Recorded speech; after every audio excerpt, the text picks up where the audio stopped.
les news avec du basketball. La FIBB récompense les meilleurs du moment. La Fédération ivoirienne de basketball a poursuivi sa cérémonie de récompense des meilleurs athlètes de la phase allée du championnat national de Côte d'Ivoire. Samedi dernier, elle a procédé à la récompense des meilleurs marqueurs, rebondeurs, passeurs et des MVP des phases aller-retour chez les dames et chez les hommes. Stéphane Konaté enlève le prix de MVP chez les hommes et Laetitia Saillé de NCA a été désignée MVP chez les dames. En MMA, Francis Ngannou sur ses traces. Accueillant héros dans son pays, Francis Ngannou poursuit son tour du Cameroun. Après Douala et Yaoundé, le champion du monde des poids lourds MMA était en visite samedi sur sa terre natale, à Batié, dans l'ouest du pays, là où a débuté sa carrière. Francis Ngannou est revenu au Cameroun pour présenter sa ceinture de champion du monde remportée le 29 mars 2021. Du tennis, pour poursuivre, Djokovic domine le classement ATP. Il n'y a eu aucun changement de position au sein du top 20 du tennis masculin mondial qui reste solidement dominé par le Serbe Novak Djokovic dans le classement ATP publié lundi. Djoko compte 2153 points d'avance sur son dauphin, l'Espagnol Rafael Nadal, et 2263 points sur le troisième mondial, le Russe Daniil Medvedev.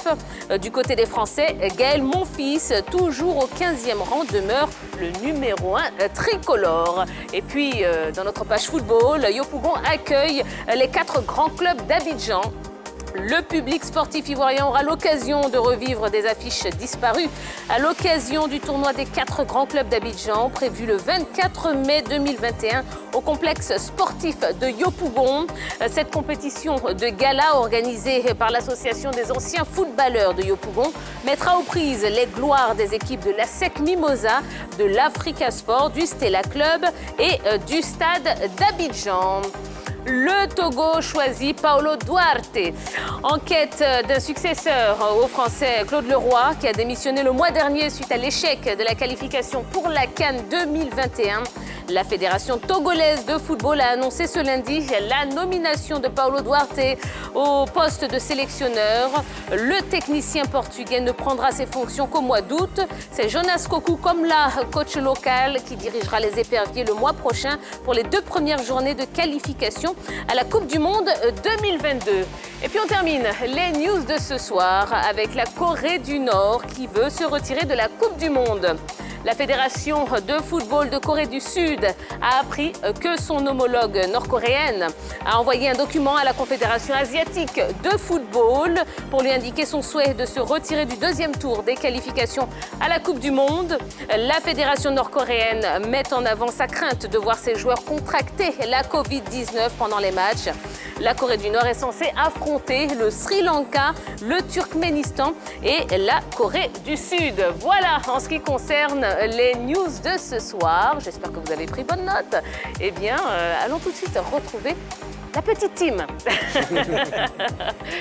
Bonsoir la petite team. Bonsoir Tia. Bonsoir Tia. Très bien, ça va. Bon, vous êtes à 2 ce soir autour de la table.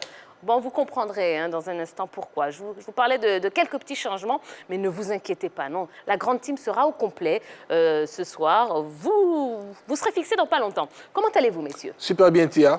Ça a été le week-end? Magnifique week-end. En tout cas, on ne s'est pas ennuyé. L'actualité sportive étant dense, on a pu suivre pratiquement tous les événements. Absolument. Et vous, Balou? Oui, super week-end. Voilà, on a suivi tous les événements sportifs. Il y a eu de l'actualité durant ce week-end-là. Et on a profité pour se détendre un tout petit peu. Bon, eh bien, c'est important. Vous avez repris des forces, j'espère, parce qu'on est reparti pour une longue et belle semaine à passer en la compagnie de tous nos téléspectateurs qui sont extrêmement nombreux et je vous en remercie. Eh bien, continuez à passer le message autour de vous.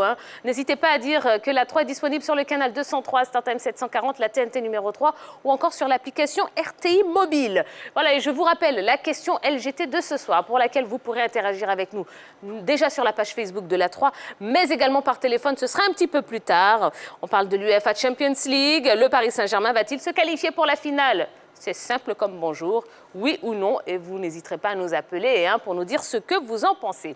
Pour l'instant, eh bien, on va enchaîner avec la saga des pros.